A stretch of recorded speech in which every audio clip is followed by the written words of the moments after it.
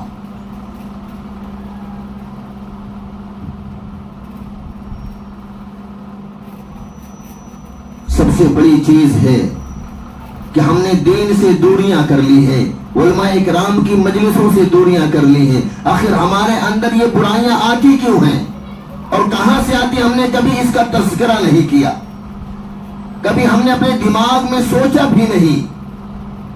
لیکن قرآن کہتا ہے ان الصلاۃ تنہی عن الفحشاء والمنکر, کہ نماز کو اگر تم قائم کر لو تمہارے دل اور دماغ سے جتنی بھی برائیاں ہیں چھوٹی ہو یا بڑی ہو, تمہارا نماز تمہاری برائیوں سے ہاتھ پکڑ کر روک لے گی, بشرطے کہ نماز کو نماز کے طریقے پر پڑھو.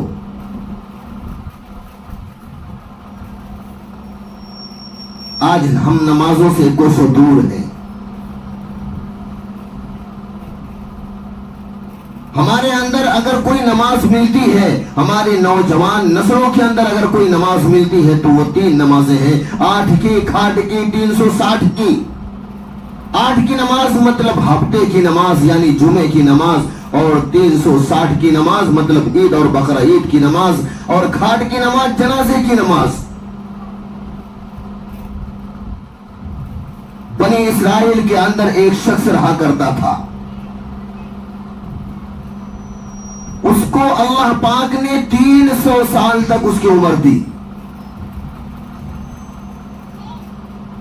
وہ اللہ کی عبادت کرنے کے لیے پہاڑ کی طرف چلا گیا, دنیا کو ٹھوکر مار دیا. اس پہاڑ پہ اللہ کی 300 سال تک عبادت کی, نہ کسی انسان سے ملاقات اس نے 300 سال کے عرصے میں کی, نہ کسی اللہ کی دوسری مخلوق سے اس بندے نے ملاقات کی. وہ پہاڑ پر اللہ کے سامنے گڑ گڑا کر اللہ کی عبادت کیا کرتا تھا, اللہ سے اپنا لو لگا کے رکھتا تھا. 300 سال پورے ہونے کے بعد ایک مرتبہ وہ نماز کی حالت میں نماز پڑھ رہا تھا. اس کو احساس ہوا کہ میرے پیچھے کوئی شخص کھڑا ہوا ہے. نماز سے فارغ ہونے کے بعد جب سلام پھیرتا ہے اور پیچھے کی طرف جب دیکھتا ہے تو دیکھتا ہے کہ ایک شخص کھڑا ہے. اس آدمی نے کہا کہ بنی اسرائیل کے اندر جو آدمی تھا جو عبادت گزار تھا, اس نے پیچھے مڑ کے جب دیکھا کہ میرے پیچھے ایک شخص کھڑا ہے, اس نے کہا بھائی آپ کون ہو؟ میں تو آج تک کسی انسان سے ملاقات نہیں کیا, آپ ہو کون اور کس لیے آئے ہو؟ اس نے کہا میں ملک الموت ہوں.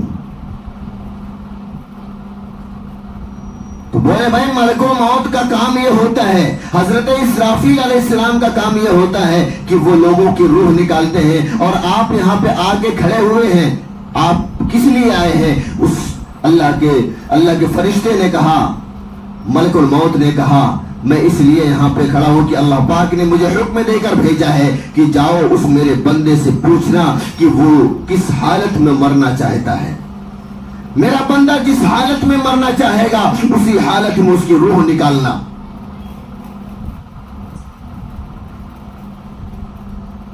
تو اس شخص نے کہا کہ اچھا رب نے کہا ہے کہ میرے بندے سے پوچھنا میں کس حالت میں مرنا چاہتا ہوں.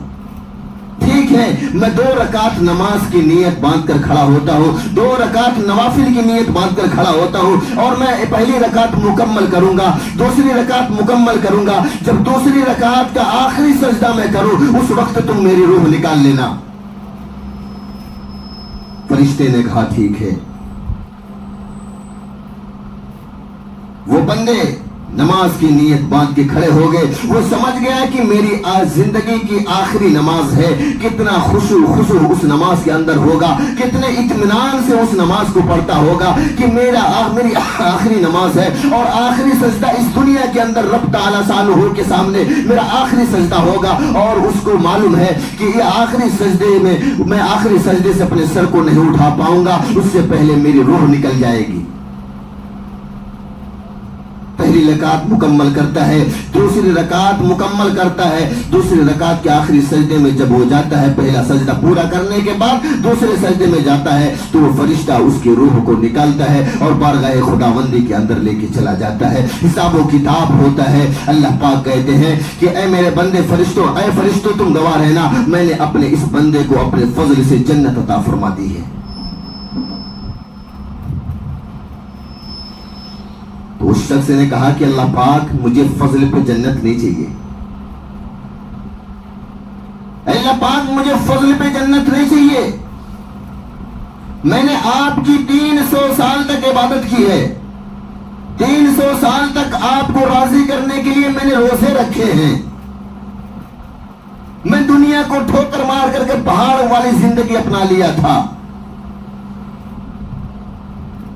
بیوی بچوں کو چھوڑ دیا تھا، ماں باپ کو چھوڑ دیا تھا، دوست احباب کو چھوڑ دیا تھا، ساری چیزوں کو چھوڑنے کے بعد، ساری چیزوں کو لات مارنے کے بعد میں آپ سے اپنا تعلق 300 سال تک رکھا تھا، میں آپ کے فضل سے مجھے جنت نہیں چاہیے، مجھے میری عبادت کا کیا ہوگا؟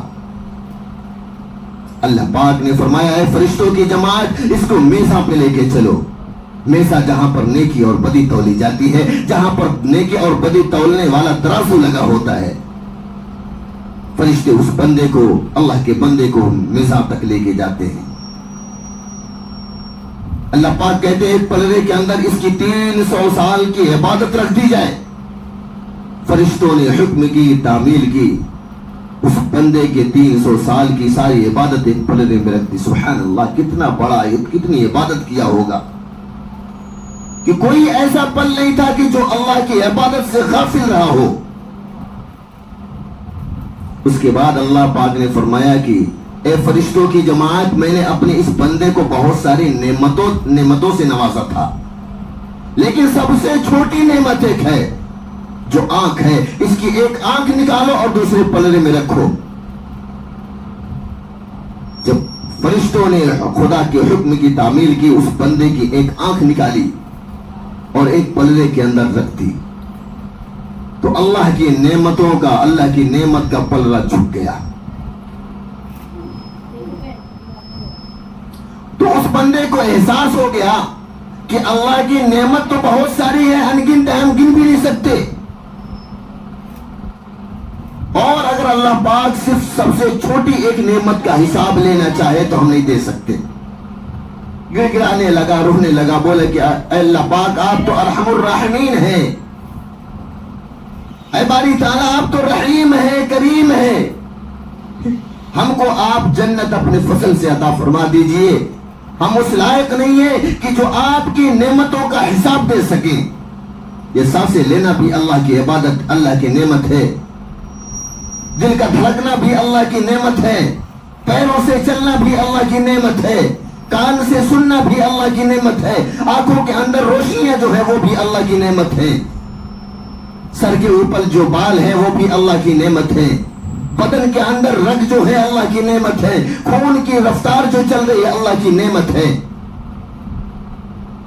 یہ تو ہمارے بدن کے اندر اللہ پاک نے 365 جوڑ رکھے ہوئے ہیں، وہ بھی اللہ کی نعمت ہے۔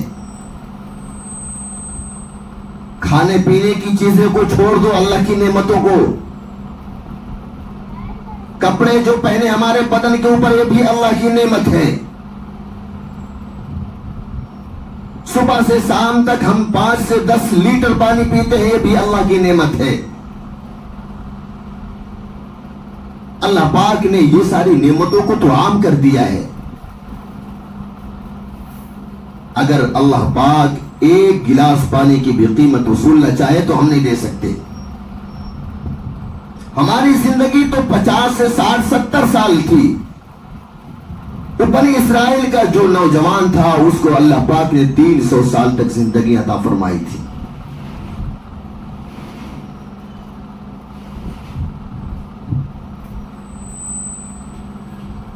ایک شخص تھا جو 70 سال تک عبادت اللہ کی کرتا تھا، 70 سال کے بعد اس کا انتقال ہوا، حساب و کتاب کے لیے اللہ کے سامنے حاضر کیا گیا۔ اللہ پاک نے اس شخص سے بھی کہا کہ جا میں تجھے اپنے فضل سے جنت عطا فرماتا ہوں۔ وہ شخص بھی کہنے لگا اللہ پاک میں نے 70 سال تک آپ کی عبادت کی ہے، کوئی ایسا لمحہ نہیں جو آپ کی عبادت سے غافل رہا ہو، مجھے آپ کے فضل پر جنت نہیں چاہیے، مجھے تو 70 سال کی عبادت میں نے کی ہے، اس پر مجھے جنت چاہیے۔ اللہ پاک نے فرشتوں کی جماعت کو بلاتے ہیں اور کہتے ہیں فرشتوں کی جماعت اس کو ذرا جہنم کی طرف لے کر جاؤ، سیر کرا کے لاؤ۔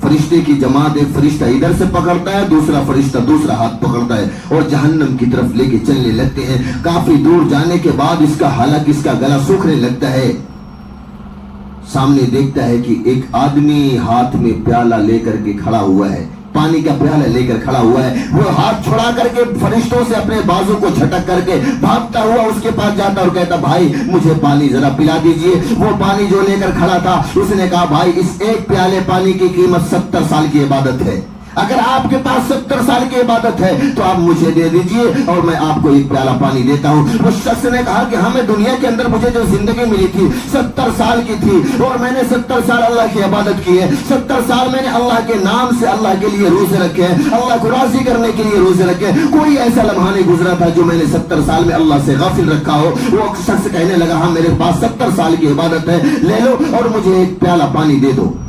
وہ 70 سال کی اپنی عبادت دے دیتا ہے اور ایک پیالہ پانی لے کر پی لیتا ہے۔ فرشتے جو فرشتے تھے پھر واپس اس کو پکڑتے ہیں اور جہنم کی طرف لے کر چلنے لگتے ہیں۔ تھوڑی دور اور چلتا ہے، جہنم کی گرمی، جہنم کی تپش کی وجہ سے اس کی حلق سوکھنے لگتی ہے اور پیاس کی شدت بڑھنے لگتی ہے، پانی پانی چلاتا ہے۔ اس کی نظر کے سامنے دوسرا شخص کھڑا رہتا ہے، اپنے ہاتھوں میں ایک پانی کا پیالہ کا تشتری لے کر کھڑا رہتا ہے اور یہ اس کی نظر جب پڑتی ہے یہ بھاگتا ہوا اس کے پاس جاتا ہے اور کہتا بھائی مجھے ایک پیالہ پانی پلا دیجئے۔ وہ شخص کہتا ہے ایک پیالے پانی کی قیمت 70 سال عبادت ہے، اگر آپ کے پاس 70 سال کی عبادت ہے تو آپ دے دیجئے اور میں یہ آپ کو پانی دے دوں گا۔ اس نے کہا کہ بھائی میرے پاس 70 سال کی عبادت تھی، میں نے اس سے پہلے ایک پیالہ پانی خرید کر پی چکا، اب میرے پاس کچھ نہیں ہے، پانی پلا دو۔ اس شخص نے کہا نا نا، اس پیالے پانی کی قیمت، ایک پیالے پانی کی قیمت 70 سال کی عبادت ہے، اگر آپ کے پاس ہے تو آپ دے دیجئے اور ایک پیالہ پانی لے لیجئے۔ اس شخص نے کہا میرے پاس تو اب نہیں ہے، اب میری حلق سے بے حال ہو رہا ہے، حلق سوکھ رہی ہے، پیاس سے بے حال ہو رہا ہے۔ فرشتوں کی جماعت کو اللہ پاک نے حکم دیا اے فرشتوں وہ میرے بندے کو واپس لے کر آ جاؤ۔ جب فرشتے واپس لے کر گئے تو اللہ پاک نے کہا فرمایا کہ کچھ سمجھے۔ وہ بندہ کہنے لگا اللہ مجھے اب پتا چلا کہ اگر میں ایک گلاس پانی کی قیمت بھی ادا کرنا چاہوں تو نہیں کر سکتا، مجھے آپ اپنے فضل سے جنت دے دیجیے۔ اگر ہم اپنی گریبان کے اندر منہ ڈال کے جھانکے تو ہم ایک سانس کی بھی قیمت نہیں دے سکتے۔ اگر رب ہم سے لینا چاہے تو دے سکتے، نہیں دے سکتے۔ یہ اس کا فضل ہے کہ ہم ٹھنڈی فضاؤں کے اندر اپنی زندگیاں گزارتے ہیں، عیش و عشرت کے اندر اپنی زندگیاں گزارتے ہیں۔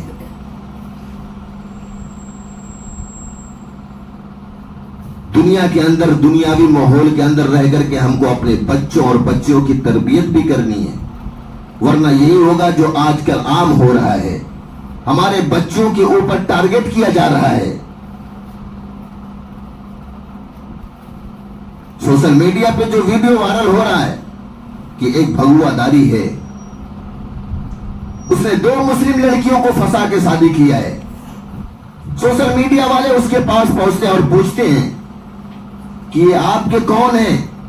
بچیاں بڑے فخر سے کہتی ہیں کہ یہ میرے شوہر ہیں، میرے پتی ہیں۔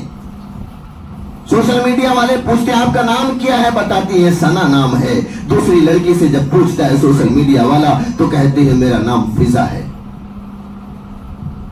سوشل میڈیا والا پوچھتا ہے خوش ہو؟ بولتے ہیں ہم بہت خوش ہیں۔ یہ سب ہماری تربیت کا نتیجہ ہے، ہم نے اپنے بچوں پر کیئر نہیں کیا۔ اللہ کے رسول صلی اللہ علیہ وسلم نے فرمایا کہ اے میرے اسلام کی شہزادیوں، تمہاری عزت کعبے سے بھی اللہ نے بڑھا دی ہے، کعبے سے زیادہ بھی اللہ نے بڑھا دی تمہاری عزت کو۔ مدینہ المنورہ کا ایک واقعہ ہے، ابتدائی اسلام کا زمانہ ہے، یہودیوں کا غلبہ ہے۔ ایک سونار کی دکان پر ایک اسلام کی شہزادی جاتی ہے سونا خریدنے کے لیے. سونا اس کو پسند آ جاتا ہے, ریٹ پوچھتی ہے, پردے کی حالت میں, نقاب کی حالت میں رہتی ہے, پوری بدن اس کی پردے میں رہتی ہے. جب ریٹ پوچھتی ہے تو اس کی کلائی تھوڑا سا دکھ جاتی ہے. کس کو؟ سونار کو. وہ کہتا ہے بھائی آپ میرے دل کو خوش کر دیجئے اور جتنا سونا چاہیے لے لیجئے. وہ اسلام کی شہزادی سمجھ گئی کہ اس نے میرے کسی بدن کے جز کو دیکھ لیا ہے. وہ اپنے کپڑے کو سمیٹنے لگتی ہے اور اس دکان سے نکل جاتی ہے. پیچھے سے وہ یہودی جو دکان والا تھا, سونا کی دکان والا تھا, اس کی لڑکی کے کلائی کو پکڑتا ہے اور دکان کے اندر گھسیٹتا ہے. وہ ایک آواز لگاتی ہے, کوئی ہے اسلام کا شہزادہ جو اپنی بہن کی عزت کو بچا سکتا ہے. وہ یہودیوں کی گھر تھی, یہودیوں کی بستی تھی. ایک سبزی خریدنے والا, سبزی کی دکان پہ ایک شخص سبزی خرید رہا تھا. اس کے کان تک جب یہ آواز پہنچتی ہے کہ کوئی ہے جو اپنی بہن کی عزت بچا سکتا ہے, یہ یہودی میری عزت کو لوٹنا چاہتا ہے, وہ سبزی کو چھوڑ دیتا ہے اور جدھر سے آواز آتی ہے اس طرف چل دیتا ہے. بھاگتے ہوئے آیا اور دیکھتا ہے کہ ایک یہودی ہے جو ایک نقاب پوش لڑکی اسلام کی شہزادی کا ہاتھ پکڑ کر اپنی دکان کے اندر گھسیٹ رہا ہے. اس شخص جب وہاں پہ پہنچتا ہے اور کہتا ہے کہ بھائی چھوڑ دے, اسی میں تیرا خیر ہے, تیری خیر ہے. وہ کہنے لگا تو کون ہے؟ اس نے آنن فانن میں اپنے بدن سے تلوار لگا کے رکھا تھا, نکالا اور اس کے کلائی پہ مارا. ہاتھ لڑکی کا چھوٹتا ہے, اس لڑکی کو اپنے پیچھے کرتا ہے, کہتا ہے خبردار اگر کسی نے میری بہن کی طرف آنکھ اٹھا کر دیکھی تو اس کا بہت برا حال کر دوں گا. وہ یہودی سمجھنے لگا یہ کلمہ پڑھنے والا ہماری بستی میں آ کر کے ہم کو للکار رہا ہے, ہمارے گھر میں آ کر کے ہم کو للکار رہا ہے. یہاں پہ تو ساری ہماری آبادیاں ہیں, دکانیں ہماری, مارکیٹیں ہماری, محلہ ہمارا, اور ہمارے محلے میں ایک کلمہ پڑھنے والا ہم کو وارننگ دے رہا ہے, دھمکی دے رہا ہے. اس یہودی نے آواز لگائی کہ دیکھو یہ ہمارے محلے میں اور ہماری سوسائٹی کے اندر, ہماری مارکیٹ کے اندر ایک کلمے پڑھنے والا ہم سب یہودیوں کو للکار رہا ہے. چاروں طرف سے سینکڑوں تلواریں نکل گئی. کسی نے کہا بھائی جان بچا اور بھاگ جا. اس نے کہا نہیں, اگر میں مارا گیا تو سنہرے اوراق میں لکھا جائے گا کہ ایک بھائی نے اپنے بہن کی عزت بچانے کے لیے جام شہادت نوش فرما لیا, اور اگر میں بھاگتا ہوں تو کہتے ہیں مسلمان بھگوڑے ہوتے. اگر میں بھاگ گیا تو یہ لکھا جائے گا کہ مسلمان بھگوڑے ہوتے. اس شخص نے کہا بھائی تو مدینے کا رہنے والا ہے, یہ لڑکی پتہ نہیں کہاں کی رہنے والی ہے, تیرا اس سے رشتہ کیا ہے؟ بولے رشتہ تو ایک وہ ہوتا ہے جو ماں باپ بناتے ہیں, رشتہ ایک وہ ہوتا ہے جو خونی ہوتا ہے, لیکن یہ وہ رشتہ ہے جو تجھے نہیں معلوم, یہ وہ رشتہ ہے جو میرے محبوب جناب محمد عربی صلی اللہ علیہ وسلم نے بنایا ہے. خبردار اگر کسی نے میرے بہن کی طرف آنکھ اٹھا کر دے کہ اس کا سر تن سے جدا کر دوں گا. کتابوں میں لکھا ہے کہ صبح سے لے کر کے دوپہر تک لڑائی ہوتی رہی. وہ اکیلا نوجوان اسلام کا شیر شہزادہ ان لوگوں کا, یہودیوں کا مقابلہ کرتا رہا. روایتوں میں لکھا ہے کہ پہلی مرتبہ جب اس نے تلوار کو اٹھائی لوگوں نے دیکھا اٹھاتے ہوئے, لیکن تلوار کب گری یہ کسی نے نہیں دیکھا. صرف زمین کے اندر ایک طرف سر ہے, دوسری طرف تڑپ رہی ہے. کتابوں میں لکھا ہے کہ صبح سے لے کے ظہر کا وقت جب ہو جاتا ہے تو اس نوجوان کے بازو بھی تھک جاتے ہیں. تلواروں کی چال جو سلو ہو جاتی، دھیمی ہو جاتی ہے. بہن سمجھ جاتی ہے اور کہتی ہے کہ اگر میری عزت لٹ گئی تو میں تو برباد ہو جاؤں گی، میں تو زندہ نہیں رہوں گی. لیکن اس مدینے والے کے اوپر لوگ انگلی اٹھائیں گے کہ اس مدینے والے نے، مدینے والوں کی شہزادی کا ایک یہودی نے عزت لوٹ لی ہے. اس کے آنکھوں سے اشک جاری ہوتا ہے. وہ فوراً سجدے میں چلی جاتی ہے اور کہتی ہے کہ باری تعالیٰ آج اپنے محبوب کی شہزادیوں کی لاج رکھ لے، آج اپنے محبوب کی شہزادیوں کی لاج رکھ لے. ان کے صدقے میں تو اس میرے بھائی کے بازو جو ہے نا تھک چکے ہیں، اس کی مدد فرما دے. اس نے یہ نہیں کہا تھا کہ اللہ پاک تو مدد فرما دے، ہم فلاں مزار پہ جائیں گے چادر چڑھائیں گے. اس نے کتاب میں لکھا ہوا ہے کہ اس نے یہ کہا تھا کہ اے باری تعالیٰ الہ العالمین، سیدہ فاطمہ، کنیز فاطمہ، حضرت زینب رضی اللہ تعالیٰ عنہ کے صدقے میں اس میرے بھائی کی مدد فرما دے. اور اگر مدد نہیں کر سکتا ہے تو میری یہ آواز کو مدینے کے تاجدار، کالی کملی والے، سنہری چالی والے احمد مجتبی محمد مصطفیٰ صلی اللہ علیہ وسلم تک پہنچا دے. اتنے میں دیکھتی ہے ان کے آنکھوں سے اشک جاری تھا، زمین گیلی ہو رہی تھی، تڑپ رہی تھی، سسکیاں بھر بھر کے اللہ کے سامنے اپنے لو کو مضبوط لگایا ہوا تھا. اتنے میں ایک آواز آتی ہے، اللہ اکبر کی نعرے سنائے لگتے ہوئے. ادھر سے آواز آتی ہے، یہ اپنے سر کو اٹھا کر دیکھتی ہے تو آگے آگے آقا مدنی جناب محمد الرسول اللہ صلی اللہ علیہ وسلم اور پیچھے پیچھے حضرت علی شیر خدا داماد رسول تشریف لا رہے ہیں. یہودیوں نے دیکھا، بھگدڑ مچ گئی کہ اب شہنشاہ بطحا آ رہے ہیں. کون آ رہا ہے؟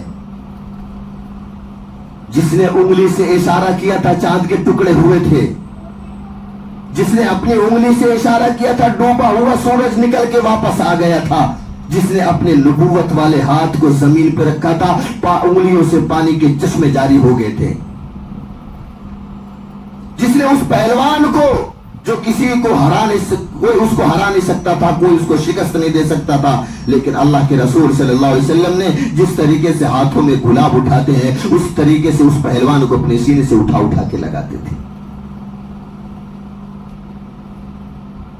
وہ مجبور ہو گیا کلمہ پڑھنے کے، مجبور ہو گیا تھا وہ پہلوان کلمہ پڑھنے پر کہ واقعی میں یہ اللہ کے سچے نبی ہیں، برگزیدہ بندے ہیں.